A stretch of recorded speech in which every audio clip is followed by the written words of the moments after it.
The 2021 WTA tennis season saw the rise and ascent of numerous top players who made big breakthroughs on the tour. However, many of the women struggled to sustain their form this year, with 4 of the 2021 top 10 finishers finishing outside the top 15 by this year's end. I'll explain why these women and others struggled a bit more in 2022 results-wise in this latest year-end recap video here on Grand Slam Tennis News Today.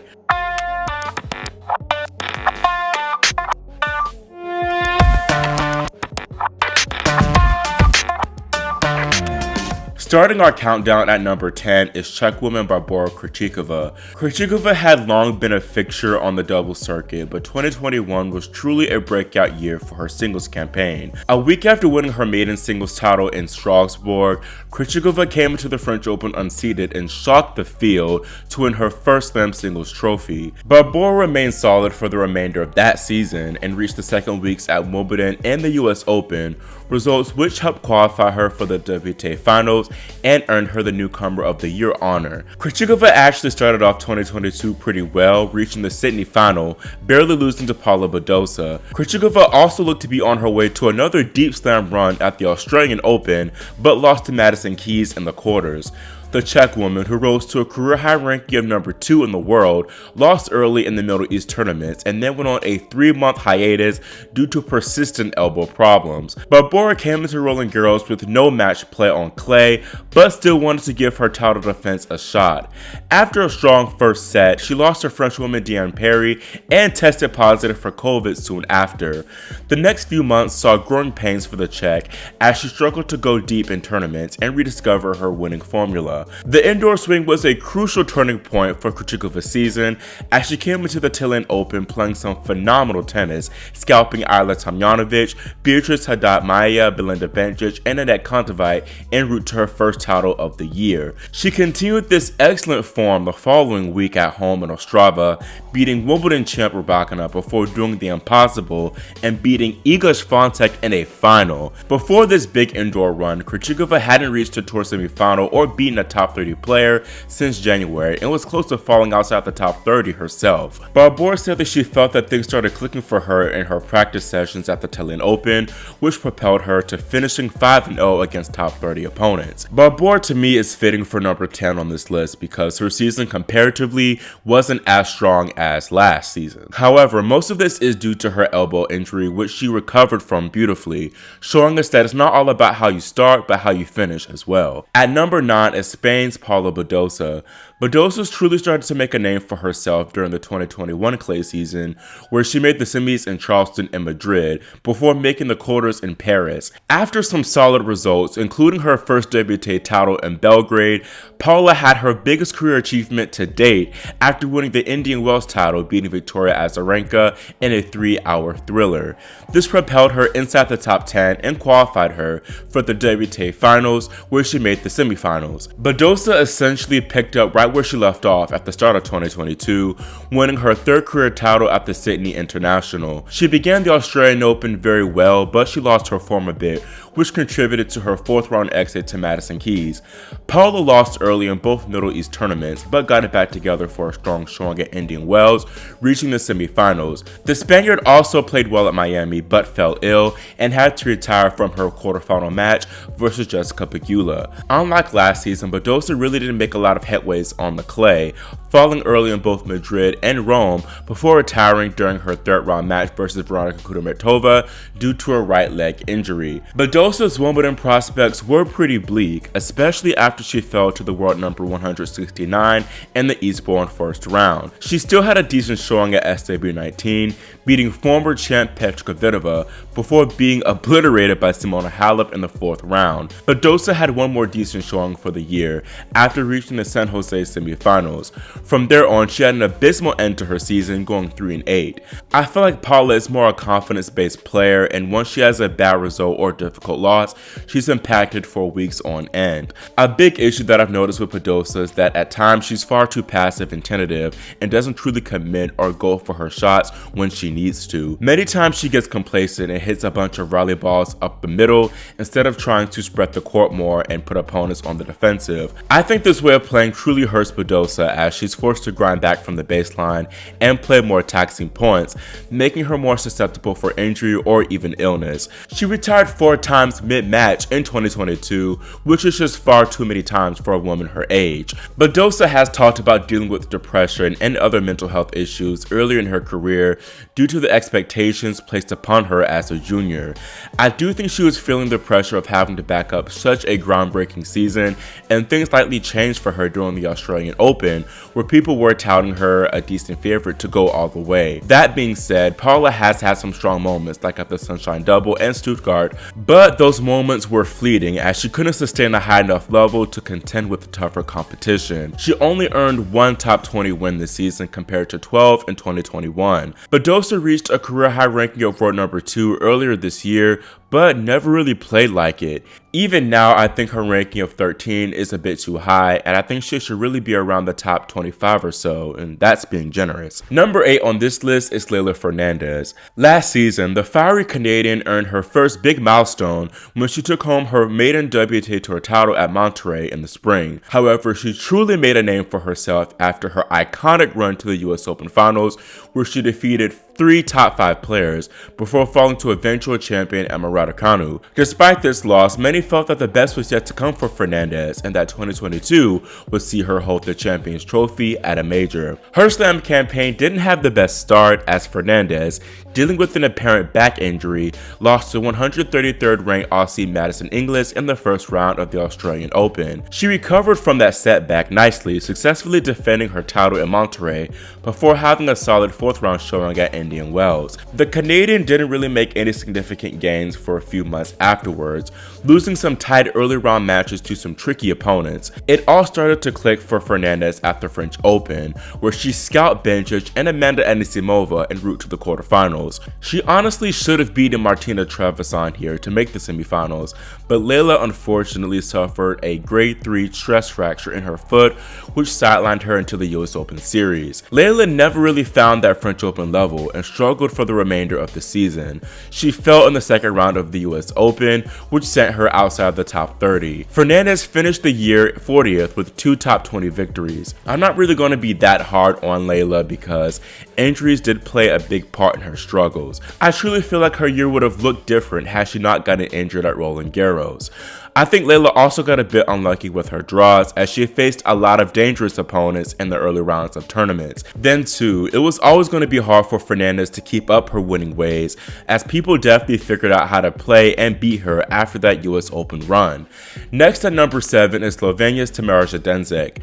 In 2021, Zdenšek solidified herself as a dangerous presence on tour after reaching the Roland Garros semifinals, beating Bianca Andreescu and Paula Badosa in the process. She followed that up soon after with her maiden WTA title at the Switzerland Clay 250.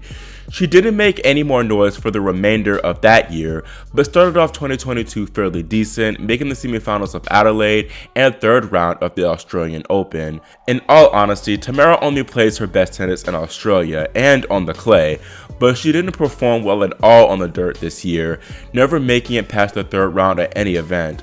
Zdenšek's 2021 Roland Garros semifinal run propelled her to a career-high ranking of 22 in the spring of this year, but she soon plummeted right back outside the top 50 after failing to defend those points. When she plays her best, Zdenšek honestly is a top 30 level player. She has a lot of weapons and can truly make opponents uncomfortable out there. However, her confidence is just totally shot at this point, as she's now struggling to win matches at the 125 level against players ranked outside the top 200. 6th on this countdown is Karolina Pliskova.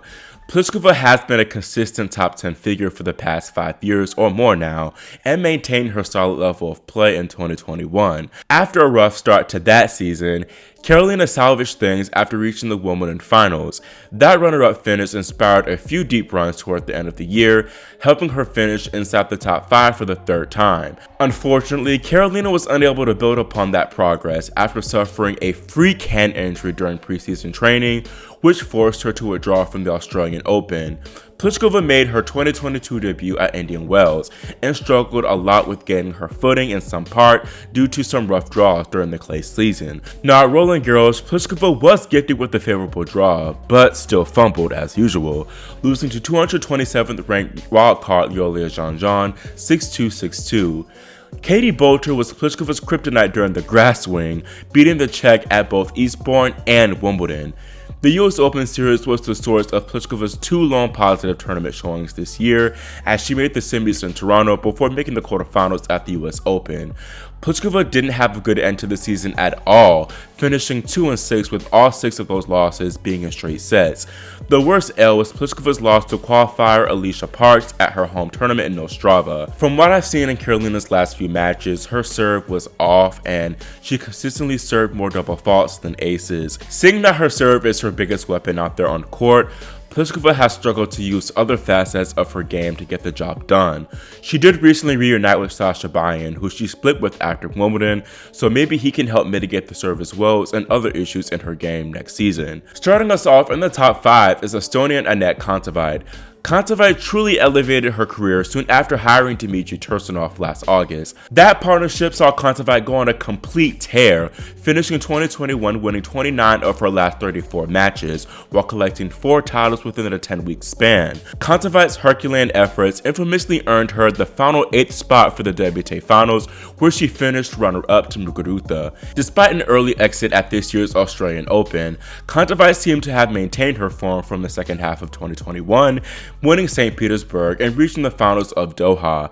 Ever since Iga Swiatek dominated her in that championship match, things took a turn for the worse as Anett lost early at both Indian Wells and Miami. During the clay swing, Kontaveit contracted COVID, which greatly impacted her on-court performance upon return. After losing in the opening rounds of Rome and the French Open, Kontaveit alluded to suffering from long COVID, which caused her to experience extreme fatigue. Kontaveit felt that she returned to training and competition too early, and in hindsight should have given herself more time to recover. The Estonian ultimately took an extended break after Paris and did lighter training prep for Wimbledon. There, the then world number 2 fell to 97th ranked Julie Neumeyer in round 2, doing so in under an hour. Kontaveit decided to play some clear tournaments afterwards and managed to make a final in Hamburg.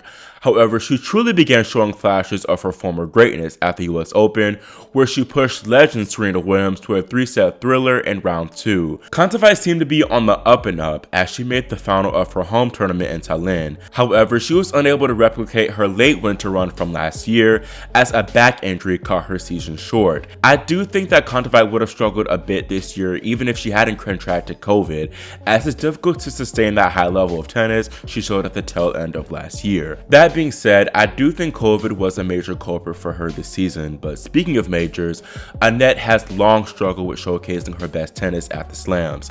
I also think splitting with Dmitry Tursunov after Roland Garros was a big mistake because he made a key difference in her game. Currently, Kontaveit stands at 17 in the world with only one legit top 10 win on the season. If she wants to return to her former height, she's got to find a way to win those big matches against the top players. At number 4 on the list is Camila Giorgi.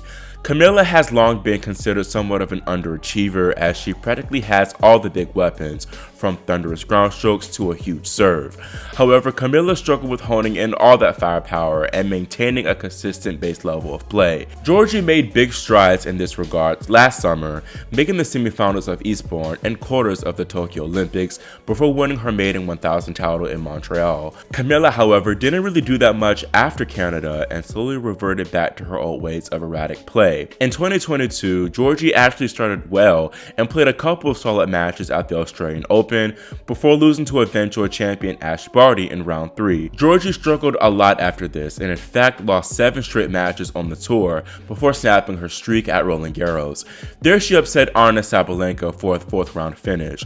Camila managed to make the Eastbourne semifinals once more, but that was pretty much all she wrote as she lost first round at Wimbledon, San Jose, and Cincinnati. The Italian then ended her season with a 2nd round loss to Madison Keys, fumbling a 5-2 third set lead before losing in a tiebreaker. Camila Giorgi is very similar to Naomi Osaka in that she too is the type of player who doesn't play tournaments she has no interest in playing. Giorgi is very selective with her events, even skipping the Sunshine Double this year and opting not to play any more tournaments post-US Open. This skimpy schedule definitely hurts her, but Giorgi simply has other passions and interests aside from tennis.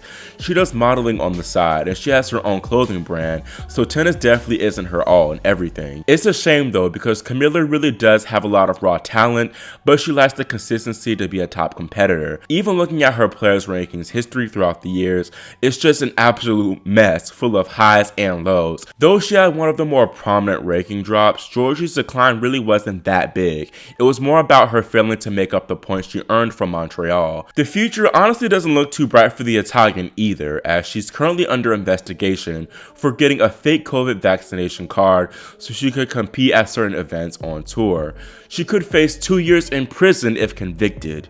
Yikes. Moving on, a bit earlier I compared Camila to Naomi Osaka, and that's exactly who occupies our third spot on this countdown. Now, if Naomi hadn't won the 2021 Australian Open, she would have made last year's countdown, because since then, she struggled for the remainder of that year. Osaka then cut her 2021 season short after losing in the third round of the US Open, but came into 2022 with an apparent fresh mindset. She started it very strong, making the semifinals of a Melbourne warm-up event before pulling out to save herself for Melbourne. Naomi played well at the Aussie Open, but unfortunately ran into the red-hot Amanda Anisimova, who beat her in a tough 3-setter. Failing to defend her champion points, the Japanese woman fell outside the top 70 for the first time since 2016. In Miami, Naomi managed to cut her ranking in half, beating the likes of Kerber, Collins, and Benčić before ultimately falling to Iga Swiatek in the final.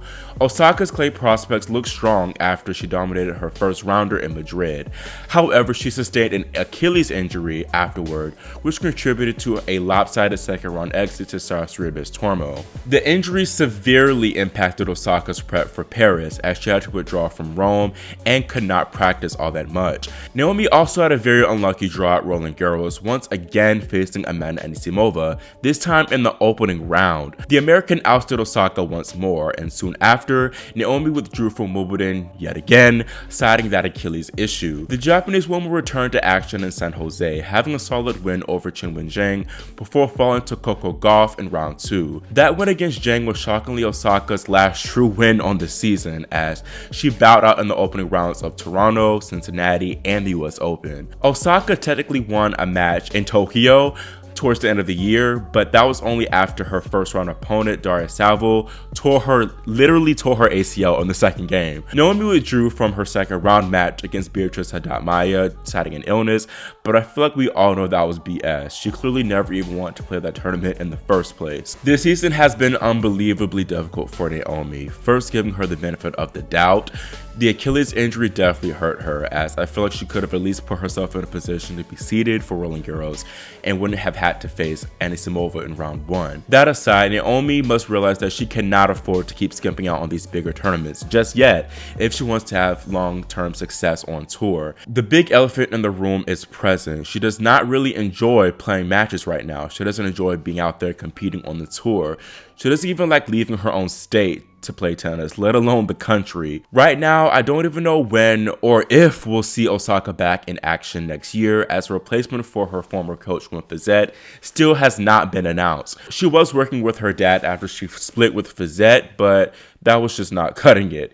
If she does decide to return to action, Naomi needs to play more tournaments, because if not, she's going to keep getting handed those tough first round draws and early L's. The penultimate player on this list is none other than Emma Raducanu. Emma quite literally burst onto the scene last summer when she first reached the second week of Wimbledon, ranked 338th. Months later, she pulled off perhaps one of the most iconic slam title runs in history when she came through qualifying to win the US Open without dropping a set. The hype for Raducanu afterwards was unreal, as people began touting her as this next great champion, with some even comparing her to Serena Williams. Yes, Serena. Reality soon settled in for the Brit and her fans after she finished the season 2 and 3. Still, some people believe that Emma would settle in by next year, 2022, and come into her own. However, Emma losing her first match of the season 0-1 in Sydney was nothing but a bad omen for what was to come. Unlike last year, Emma experienced very little major success, not making it past the second round at any of the 4 slams. The slams were not the only side of struggle for the Brit, who won 3 matches in in a row just once on the tour. Some of this has to do with Emma's tough draws, as she faced and lost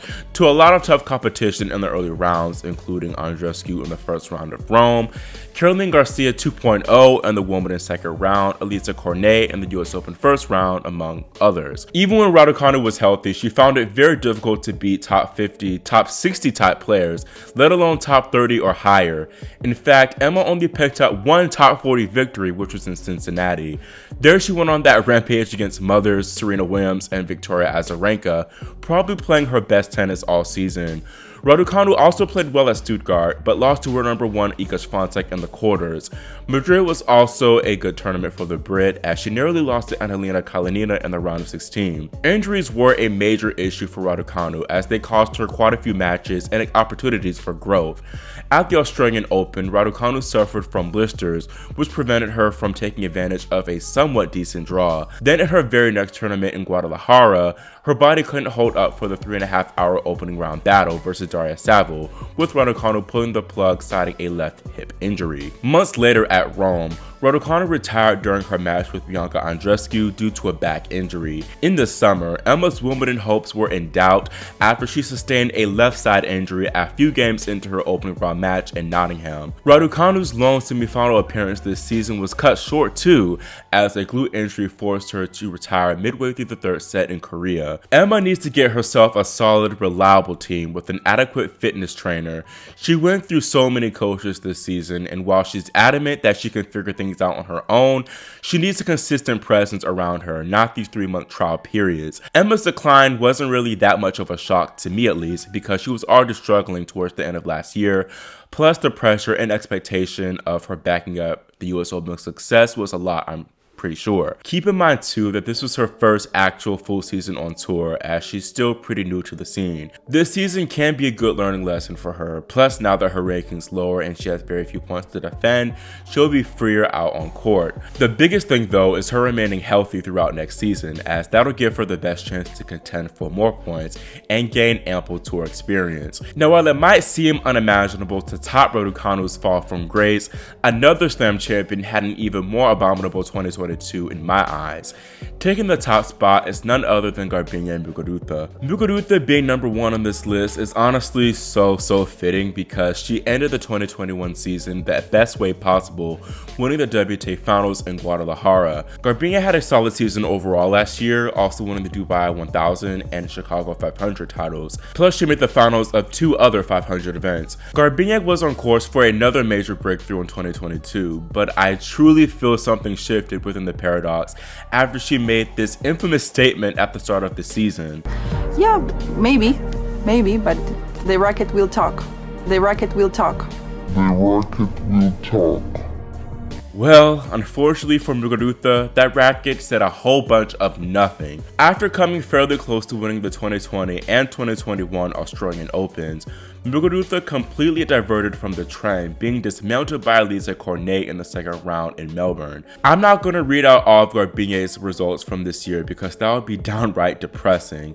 However, I do want to highlight just how off the former world number 1 was this season. All in all, Garbine just seemed all over the place and had no type of solid rhythm or game plan out there. The Spanish woman plays her best tennis when she's aggressive and intentional with her shot making, but we saw practically none of that this year. Muguruza truly looked like a shell of her former self and pretty much lost all of her matches against high-level opponents.